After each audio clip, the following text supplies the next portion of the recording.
Hi hello ಎಲ್ಲರಿಗೂ ನಮಸ್ಕಾರ. ಎಲ್ಲರಿಗೂ ಸಹ ಮತ ಕಲಿಕೆ ಚಾನಲ್ಗೆ ಸ್ವಾಗತ. ಅಲ್ಪಸಂಖ್ಯಾತರ ಮೊರಾರ್ಜಿ ವಸತಿ ಶಾಲೆಗಳಿಗೆ ಸಂಬಂಧಿಸಿದಂತೆ ಪ್ರಮುಖ ಮಾಹಿತಿ ಇದು ಒಳಗೊಂಡಿರ್ತದೆ. ಸೊ ಈ ನಿಮಗೆ ಗೊತ್ತಿರೋ ಹಾಗೆ ಅಲ್ಪಸಂಖ್ಯಾತರ ಮೊರಾರ್ಜಿ ವಸತಿ ಶಾಲೆಗಳ ಫಲಿತಾಂಶವನ್ನು ಪ್ರಕಟ ಮಾಡ್ತಾ ಬಂದಿದ್ದಾರೆ. ಸೊ ಅದ್ರ ಮುಖ ಭಾಳಷ್ಟು ಪಾಲಕರು ಕಮೆಂಟ್ಸ್ ಮಾಡ್ತಾ ಇದ್ದಾರೆ. ಸೊ ಇಲ್ಲಿ ಏನಪ್ಪ ಈ ವಿಡಿಯೋದಲ್ಲಿ ಏನೆಲ್ಲ ನೀವು ಗಮನಿಸ್ಬೋದು ಅಂದರೆ ಸೆಲೆಕ್ಷನ್ ಲಿಸ್ಟ್, ಅದ್ರ ಜೊತೆಗೆ ಮೂಲಭೂತ ಸೌಕರ್ಯಗಳೇನು, ಆಯ್ಕೆ ವಿಧಾನ ಯಾವ ರೀತಿ ಇರುತ್ತೆ, ಅದೇ ರೀತಿಯಾಗಿ ಒಂದು ಶಾಲೆಗೆ ಸೀಟುಗಳ ಸಂಖ್ಯೆ ಎಷ್ಟು ಇರುತ್ತೆ. ಸೊ ಸಂಪೂರ್ಣವಾಗಿ ಏನು ಮಾಡೋಣ ಇವತ್ತಿನ ದಿನ ಚರ್ಚೆ ಮಾಡ್ತಾ ಹೋಗೋಣ. ಹೀಗಾಗಿ ನೀವೇನು ಮಾಡಿ ಕೊನೆವರೆಗೂ ವಿಡಿಯೋ ನೋಡ್ತಾ ಬನ್ನಿ. ಸೊ ಭಾಳಷ್ಟು ಅಭ್ಯರ್ಥಿಗಳು ಇನ್ನೂ ಸರ್ ಫಲಿತಾಂಶವನ್ನು ಚೆಕ್ ಮಾಡಲಿಕ್ಕೆ ಬರ್ತಾ ಇಲ್ಲ ಅಂತಲೂ ಕೂಡ ಕೇಳ್ತಾ ಇದ್ದಾರೆ. ಎಲ್ಲ ಕಮೆಂಟ್ಸ್ಗಳಿಗೆ ಉತ್ತರಿಸುವ ಪ್ರಯತ್ನ ಮಾಡ್ತಾ ಬರ್ತೀವಿ. ನೀವು ಇಲ್ಲಿ ಕಮೆಂಟ್ಸ್ ನೋಡ್ತಾ ಬರ್ಬೋದು.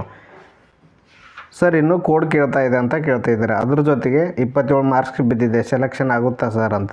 ಸೊ 51 ಆಗಿದೆ, 2A ಸೆಲೆಕ್ಷನ್ ಆಗಬಹುದಾ? ಈ ಥರ ಭಾಳಷ್ಟು ಪಾಲಕರು ಏನು ಮಾಡ್ತಾ ಇದ್ದಾರೆ, ಕಮೆಂಟ್ ಸೆಕ್ಷನಲ್ಲಿ ಕಮೆಂಟ್ ಮಾಡ್ತಾ ಇದ್ದಾರೆ. ಇವೆಲ್ಲ ಕಮೆಂಟ್ಸ್ಗಳಿಗೆ ಉತ್ತರಿಸುವ ಪ್ರಯತ್ನ ಮಾಡ್ತಾ ಬರ್ತೀವಿ ಇಲ್ಲಿ. ಸೊ ಯಾರೆಲ್ಲ ನಮ್ಮ ಚಾನಲ್ ಇನ್ನೂ ಸಬ್ಸ್ಕ್ರೈಬ್ ಮಾಡಿಲ್ಲ ಅಂದರೆ ಮೊದಲು ಸಬ್ಸ್ಕ್ರೈಬ್ ಮಾಡ್ಕೊಂಡು ಚಾನಲ್ ನೋಡ್ತಾ ಬನ್ನಿ. ಸೊ ಇನ್ನೇನಾದರೂ ಮಾಹಿತಿ ನಿಮಗೆ ಇದ್ರು ಅರ್ಥ ಆಗಲಿಲ್ಲ ಅಂದರೆ ಕಮೆಂಟ್ ಸೆಕ್ಷನಲ್ಲಿ ಕಮೆಂಟ್ ಮಾಡಿ. ಈ ರೀತಿ ಮತ್ತೊಂದು ವಿಡಿಯೋ ಮಾಡಿ ಸೊ ಉತ್ತರಿಸುವ ಪ್ರಯತ್ನ ಮಾಡ್ತಾ ಬರ್ತೀವಿ ಇಲ್ಲಿ. ಸೊ ವಿಡಿಯೋವನ್ನು ಕೊನೆವರೆಗೆ ನೋಡ್ತಾ ಬನ್ನಿ, ನಿಮಗೆ ಸಂಪೂರ್ಣವಾಗಿ ಅರ್ಥ ಆಗುತ್ತೆ ಅಂತ ಭಾವಿಸ್ಕೊಳ್ತೇನೆ. ಸೊ ಬನ್ನಿ ಹಾಗೆ ಒಂದೊಂದಾಗಿ ನೋಡೋದಾದ್ರೆ ನಾವಿಲ್ಲಿ ಸೊ ಆಯ್ಕೆ ಪ್ರಕ್ರಿಯೆ ಮತ್ತು ಸೆಲೆಕ್ಷನ್ ಲಿಸ್ಟ್ ಪ್ರತಿಯೊಂದನ್ನು ಕೂಡ ನೋಡ್ತಾ ಹೋಗೋಣ. ಯಾವ ಡೇಟಿಗೆ ಸೆಲೆಕ್ಷನ್ ಲಿಸ್ಟ್ ಬಿಡ್ತಾರೆ ಅನ್ನೋದ್ರ ಕುರಿತು ಇಲ್ಲೇ ನೋಡ್ತಾ ಹೋಗೋಣ. ಈ PDF ನಿಮ್ಗೆ ಏನಾದರೂ ಬೇಕಾದರೆ ಡಿಸ್ಕ್ರಿಪ್ಷನಲ್ಲಿ ಲಿಂಕ್ ಹಾಕಿರ್ತೀನಿ. ಆ ಟೆಲಿಗ್ರಾಮಿಗೆ ಜಾಯ್ನ್ ಆಗಿ ಆ ಟೆಲಿಗ್ರಾಮ್ ಮುಖಾಂತರ ಇದನ್ನು ಪಡೆದು ನೀವು ಸಂಪೂರ್ಣವಾಗಿ ಓದ್ತಾ ಬರ್ಬೋದು ನೀವಿಲ್ಲಿ. ಸೊ ಮೊದಲನೇದಾಗಿ ನೋಡ್ತಾ ಬರ್ಬೇಕು ನೀವಿಲ್ಲಿ ಪ್ರವೇಶಾತಿಗೆ ಸಂಬಂಧಿಸಿದಂತೆ ನೀವು ನೋಡೋದಾದರೆ ಅಲ್ಪಸಂಖ್ಯಾತರ ನಿರ್ದೇಶನಾಲಯ ಅಧೀನದಲ್ಲಿ ಕಾರ್ಯನಿರ್ವಹಿಸುತ್ತಿರುವ ಮೌಲಾನಾ ಆಜಾದ್ ಮಾದರಿ ಶಾಲೆಗಳಲ್ಲಿ ಸಾಮಾನ್ಯವಾಗಿ 6ನೇ ತರಗತಿ ಪ್ರವೇಶಾತಿ ಸಂಖ್ಯೆಯು ಈ ಕೆಳಗಿನಂತೆ ಇರುತ್ತದೆ. ಸೊ ನಿಮಗೆ ಭಾಳಷ್ಟು ವಿದ್ಯಾರ್ಥಿಗಳಿಗೆ ಗೊತ್ತಿರೋಂಗಿಲ್ಲ, ಪಾಲಕರಿಗೂ ಕೂಡ ಸರಿಯಾಗಿ ಗೊತ್ತಿರೋಂಗಿಲ್ಲ. ಇಲ್ಲಿ ನೋಡಿ, ಇಲ್ಲಿ ಮೌಲಾನಾ ಆಜಾದ್ ಮಾದರಿ ಶಾಲೆ ಒಂದು ಶಾಲೆಗೆ ಎಷ್ಟು ತೊಗೊತಾರಪ್ಪ ಅಂದರೆ 60 ಸಂಖ್ಯೆಯನ್ನು ಏನು ಮಾಡ್ತಾರೆ ಇಲ್ಲಿ ತೊಗೊತಾ ಬರ್ತಾರೆ. ಒಂದು ಶಾಲೆಗೆ 60ಕ್ಕಿಂತ ಹೆಚ್ಚಿನ ಸೀಟನ್ನು ಇವರು ತೆಗೆದುಕೊಳ್ಳೋದಿಲ್ಲ. ಹೀಗೆ ಒಟ್ಟು ಎಷ್ಟು ಶಾಲೆಗಳಿದಾವೆ ಅಂತಾರೆ, ಒಟ್ಟು 250 ಶಾಲೆಗಳು ಇರ್ತವೆ. ಸೊ ಹಾಗಾದರೆ ಒಂದು ಶಾಲೆಗೆ ಎಷ್ಟು ಇರುತ್ತೆ, 60 ವಿದ್ಯಾರ್ಥಿಗಳನ್ನ ಮಾತ್ರ ಇಲ್ಲಿ ತೆಗೆದುಕೊಂತ ಬರ್ತಾರೆ. ಸೊ ಈ ರೀತಿ ಇರ್ತದೆ. ಅದೇ ರೀತಿಯಾಗಿ ಮೀಸಲಾತಿ ಯಾವ ರೀತಿ ಇರ್ತದಪ್ಪ ಅಂದರೆ ಸರ್ಕಾರದ ಆದೇಶದನ್ವಯ ಮಂಜೂರಾಗಿರುವ ವಿವಿಧ ವಸತಿ ಶಾಲೆಗಳಿಗೆ 6ನೇ ತರಗತಿಗಳಿಗೆ ಆಯ್ಕೆ ಮಾಡಿ ದಾಖಲು ಮಾಡುವಲ್ಲಿ ಪ್ರತಿ ವರ್ಗದ ವಸತಿ ಶಾಲೆಯು ಅನುಸರಿಸಬೇಕಾದ ಮೀಸಲಾತಿ ವಿವರ ಈ ಕೆಳಗಿನಂತಿದೆ. ಸೊ ಈ ರೀತಿ ಇರುತ್ತೆ. ಯಾವ ರೀತಿ ಇರುತ್ತಪ್ಪ ಅಂದ್ರೆ ಮೌಲಾನಾ ಆಜಾದ್ ಮಾದರಿ ಶಾಲೆಗಳಲ್ಲಿ ಏನು ಕೊಟ್ಟಿರ್ತಾರೆ ನೋಡಿ, ಇಲ್ಲಿ ಪ್ರತಿ ಶಾಲೆಗೆ ವಿದ್ಯಾರ್ಥಿಗಳ ಪ್ರವೇಶ ಸಂಖ್ಯೆ ಎಷ್ಟು ಅಂತ ಹೇಳಿದ್ದು ಮೇಲೆ ಗೊತ್ತಿರೋ ಹಾಗೆ ನಿಮಗೆ ಪ್ರತಿ ಶಾಲೆಗೆ ವಿದ್ಯಾರ್ಥಿಗಳ ಸಂಖ್ಯೆ 60. ಅದರ ಜೊತೆಗೆ ಮೀಸಲಾತಿ ಯಾವ ರೀತಿ ಇರುತ್ತೆ ಅಂದರೆ ಅಲ್ಪಸಂಖ್ಯಾತರಿಗೆ ಅಂದರೆ ಅಲ್ಪಸಂಖ್ಯಾತರು ಅಂತ ಬರ್ತಿರಲ್ಲ. ಸೊ ಜೈನರಾಗಿರ್ಬೋದು, ಸಿಖ್ಖರಾಗಿರ್ಬೋದು, ಅದೇ ರೀತಿ ಬೌದ್ಧರು, ಮುಸ್ಲಿಮು, ಈ ಥರ ಅಲ್ಪಸಂಖ್ಯಾತರ ಅಡಿಯಲ್ಲಿ ಬರ್ತಕ್ಕಂಥವ್ರಿಗೆ 75% ಏನಿರುತ್ತೆ ಮೀಸಲಾತಿ ಇರುತ್ತೆ. ಅದ್ರ ಜೊತೆಗೆ ಇತರೆ ವರ್ಗದ ಅಂದರೆ ಹಿಂದುಳಿದ ವರ್ಗದಲ್ಲಿ ಬರ್ತಕ್ಕಂಥವ್ರಿಗೆ 25% ಮೀಸಲಾತಿ ಇರುತ್ತೆ, ಅಂದರೆ 15 ವಿದ್ಯಾರ್ಥಿಗಳು.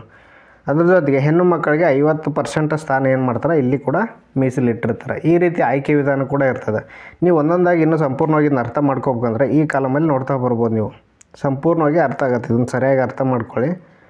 ನೋಡಿ ಇಲ್ಲಿ ಸೊ ಈ ಕಡೆ ಕೊಟ್ಟಿರ್ತಕ್ಕಂಥದ್ದು ದಾಖಲೆಗಳು, ಅದರ ಜೊತೆಗೆ ದಾಖಲಾತಿ ಸಂಖ್ಯೆ ಮುಸ್ಲಿಂ ಸಮುದಾಯ, ಕ್ರಿಶ್ಚಿಯನ್ ಸಮುದಾಯ, ಜೈನರು, ಅದರ ಜೊತೆಗೆ ಬೌದ್ಧರು, ಸಿಖ್ರು. ಸೊ ಇವರೇನು ಬರ್ತಾರಲ್ಲ ಇವರು ಅಲ್ಪಸಂಖ್ಯಾತರ ಅಡಿಯಲ್ಲಿ ಬರ್ತಕ್ಕಂಥ ಶೀಟ್ಗಳಾಗಿರ್ತವೆ, ಅಂದರೆ ಒಟ್ಟು 75% ಆಗಿರ್ತದೆ. ಸೊ ಇದ್ರ ಜೊತೆಗೆ ಹಿಂದುಳಿದ ವರ್ಗಗಳು ಇಲ್ಲಿ ಕೊಟ್ಟಿರ್ತಕ್ಕಂಥದ್ದು ಹಿಂದುಳಿದ ವರ್ಗಗಳು. ಸೊ ಒಟ್ಟು ಎಷ್ಟು ಪರ್ಸೆಂಟ್ ಅಂದರೆ ಒಟ್ಟು 25% ಏನು ಮಾಡ್ತಾರೆ ಇವರಿಗೆ ಮೀಸಲಾತಿಯನ್ನು ನೀಡ್ತಾ ಬರ್ತಾರೆ ಇಲ್ಲಿ. ಇದು ಯಾವ ರೀತಿ ಡಿವೈಡ್ ಆಗ್ತೈತೆ ಅಂದರೆ ಒಟ್ಟು 60 ಸೀಟುಗಳು ಇಲ್ಲಿ ಕಾಣಿಸ್ತದೆ ನಿಮಗೆ. ಒಟ್ಟು 60 ಸೀಟುಗಳು ಇಲ್ಲಿರ್ತಕ್ಕಂಥ ಒಟ್ಟು 60 ಸೀಟುಗಳು. ಇದರಲ್ಲಿ ಮುಸ್ಲಿಮ್ ಗಂಡು ಮಕ್ಕಳಿಗೆ 17 ಸೀಟು, ಅದರ ಜೊತೆಗೆ ಹೆಣ್ಣು ಮಕ್ಕಳಿಗೆ 17 ಸೀಟು ಇರ್ತದೆ. ಅವ್ರಿಗೆ ಕಂಪಲ್ಸರಿ ಮೀಸಲಾತಿ ಇದ್ದೇ ಇರ್ತದೆ, 17 ಸೀಟು ಇರ್ತದೆ.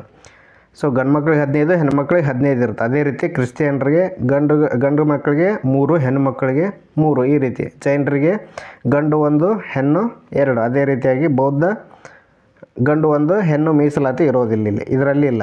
ಸೊ ಅದೇ ರೀತಿಯಾಗಿ ಸಿಖ್ ಅಥವಾ ಪಾರ್ಸಿ ಬರ್ತಕ್ಕಂಥವ್ರಿಗೆ ಹೆಣ್ಣು ಮಕ್ಕಳಿಗೆ 1 ಸೀಟು ಮೀಸಲಿರ್ತದೆ. ಇದೇ ರೀತಿ ನೀವು ಇಲ್ಲಿ ಹಿಂದುಳಿದ ವರ್ಗಗಳಿಗೆ ಮೀಸಲಾತಿಯನ್ನು ಗಮನಿಸೋದಾದರೆ ಸೊ ಪ್ರವರ್ಗ 1ಕ್ಕೆ ಎಷ್ಟು ಹೆಣ್ಮಕ್ಳಿಗೆ 1 ಸೀಟ್ ಇರೋದು. ಸೊ ಆನಂತರ ಗಂಡು ಮಕ್ಕಳು ಇದರಲ್ಲಿ ಯಾವುದೇ ರೀತಿ ನಿಮಗೆ ಸೀಟ್ ಹಂಚಿಕೆ ಆಗೋಗಿಲ್ಲ ಇಲ್ಲಿ. ಅದೇ ರೀತಿ 2Aದವ್ರಿಗೆ ಗಂಡು ಮಕ್ಕಳಿಗೆ 2, ಹೆಣ್ಮಕ್ಳಿಗೆ 2 ಇದಾವೆ. ಅದೇ ರೀತಿ 3Aದವ್ರಿಗೆ ಹೆಣ್ಮಕ್ಳಿಗೆ 1 ಸೀಟ್ ಮಾತ್ರ ಇದೆ, ಗಂಡು ಮಕ್ಕಳಿಗೆ ಯಾವುದೇ ರೀತಿ ಸೀಟ್ ಇರೋದಿಲ್ಲ ಇಲ್ಲಿ.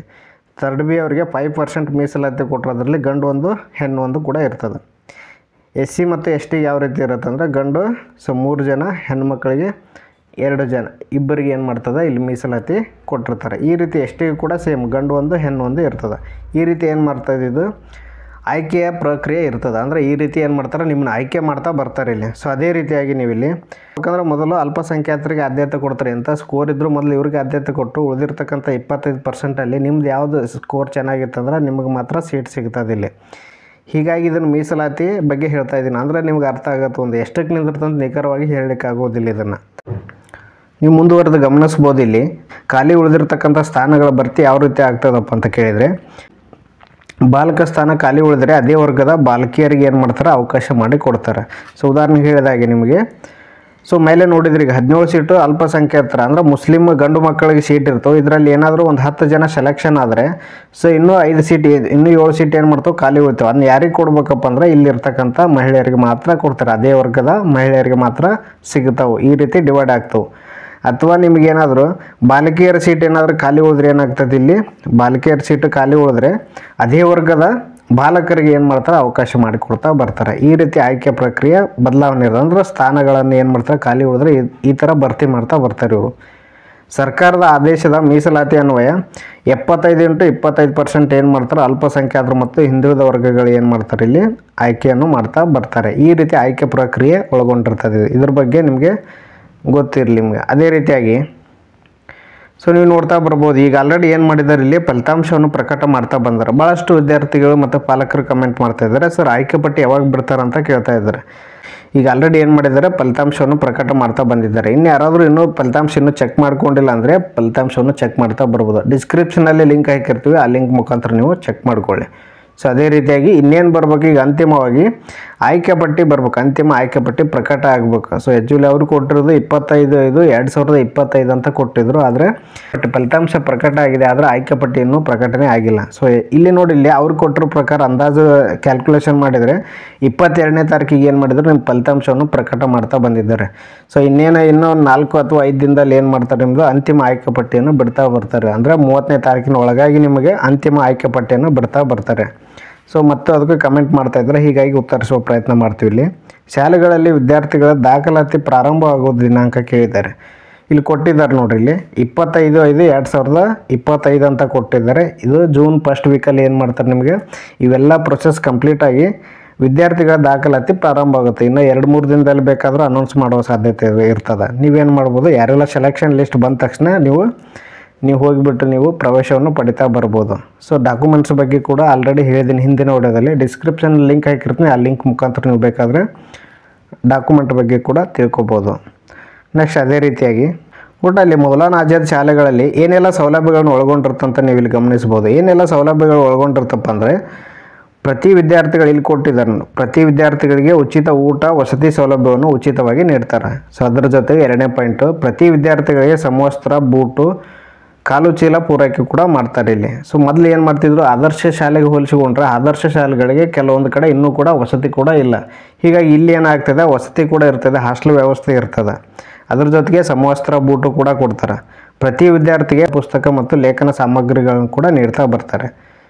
ನೆಕ್ಸ್ಟ್ ಸದರಿ ಶಾಲೆಗಳಲ್ಲಿ ವೈದ್ಯಕೀಯ ಸೌಲಭ್ಯ, ಪ್ರಯೋಗಾಲಯ ಉಪಕರಣ, ಶಾಲೆಯ ಉಪಕರಣ, ಬೋಧನಾ ಸಲಕರಣೆಗಳು, ಅದರ ಜೊತೆಗೆ ಕ್ರೀಡಾ ಸಾಮಗ್ರಿ, ಗ್ರಂಥಾಲಯ ಕೂಡ ಒದಗಿಸಿ ಕೊಡ್ತಾರೆ. ಎಲ್ಲ ಸೌಕರ್ಯಗಳನ್ನು ಕೂಡ ಒಳಗೊಂಡೈತೆ. ನೆಕ್ಸ್ಟ್ ಅದೇ ರೀತಿಯಾಗಿ ಪ್ರತಿ ಶಾಲೆಗೆ ವಸತಿ ನಿಲಯಕ್ಕೆ ಪ್ರತಿದಿನ ಏನು ಮಾಡ್ತಾರೆ, ಇಲ್ಲಿ ದಿನಪತ್ರಿಕೆ ಕೂಡ ಪೂರೈಸ್ತಾರೆ. ಸೊ ಈ ಲರ್ನಿಂಗ್ ಅಂತ ಜಾಲತಾಣಗಳ ಮುಖಾಂತರ ಕಲೀಲಿಕ್ಕೆ ಅವಕಾಶ ಇರ್ತದೆ. ಅದ್ರ ಜೊತೆಗೆ ನಾಯಕತ್ವದ ತರಬೇತಿ ಕೂಡ ನೀಡ್ತಾರೆ. ವ್ಯಕ್ತಿತ್ವ ವಿಕಸನ ಕೂಡ ಇಲ್ಲಿ ನಡೀತಾ ಇರ್ತದೆ ಅವಾಗವಾಗ.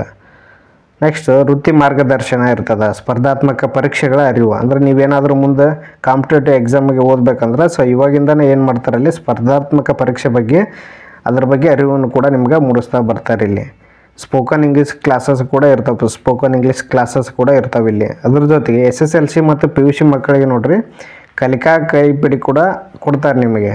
ಸೊ ಅದೇ ರೀತಿ ಪ್ರಶ್ನೋತ್ತರ, ಅಭ್ಯಾಸ ಪುಸ್ತಕ ಇವೆಲ್ಲವನ್ನು ಹೆಚ್ಚುವರಿಗೆ ಕೊಟ್ಟು ನಿಮಗೆ ಉತ್ತಮವಾಗಿ ಫಲಿತಾಂಶ ತೆಗಿಲಿಕ್ಕೆ ಏನು ಮಾಡ್ತಾರೆ, ಅವಕಾಶವನ್ನು ಕಲ್ಪಿಸಿಕೊಡ್ತಾ ಬರ್ತಾರೆ. JEE ಮತ್ತು NEET ಎಕ್ಸಾಮ್ಗಳಿಗೂ ಕೂಡ ಏನು ಮಾಡ್ತಾರೆ, ನಿಮಗೆ ಇಲ್ಲಿ ಸೊ ತರಬೇತಿಯನ್ನು ನೀಡ್ತಾ ಬರ್ತಾರೆ. ಸೊ ರಾಜ್ಯ ಮಟ್ಟದ ಸಂಪನ್ಮೂಲ ವ್ಯಕ್ತಿಗಳಿಂದ ವಿಶೇಷವಾಗಿ ಉಪನ್ಯಾಸವನ್ನು ನೀಡ್ತಾ ಬರ್ತಾರೆ.